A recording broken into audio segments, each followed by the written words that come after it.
કાંકરેજ તાલુકાના દસનામ ગોસ્વામી મહામંડળ કાંકરેજ દ્વારા કાંકરેજ મામલતદારને આવેદનપત્ર આપવામાં આવ્યું। કાંકરેજ તાલુકા દસનામ ગોસ્વામી મહામંડળ દ્વારા તારીખ 26/11/2024ના રોજ કાંકરેજ મામલતદાર V.M. પટેલને આવેદનપત્ર આપવામાં આવ્યું, જેમાં કાંકરેજ તાલુકાના ગંગાપુરા થડી મઠના મહંત જગદીશપુરી તારીખ 19/11/2024ના રોજ બ્રહ્મલીન થતા નવા ગાદીપતિ માટેના વિવાદમાં તાજેતરમાં દેવ દરબાર જગ્યાના મહંત બળદેવનાથ ગુરુશ્રી વસંતનાથ દ્વારા બોલેલ શબ્દો પાછા ખેંચવા બાબતે કાંકરેજ મામલતદારને આવેદનપત્ર આપવામાં આવ્યું।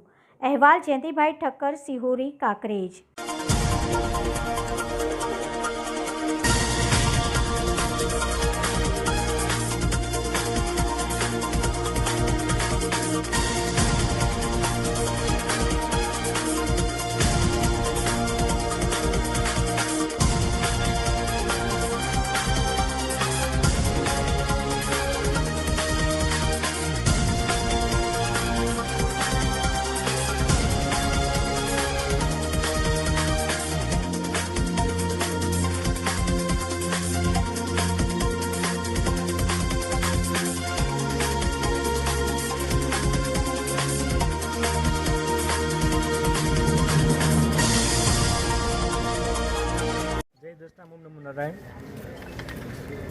હું ગુલાબ ભારતી ગોસ્વામી આજે કાંકરેજ તાલુકાના સમસ્ત ગોસ્વામી પરિવાર કાંકરેજ તાલુકા મામલતદાર કચેરીએ આવેદનપત્ર આપવા આવેલા છીએ।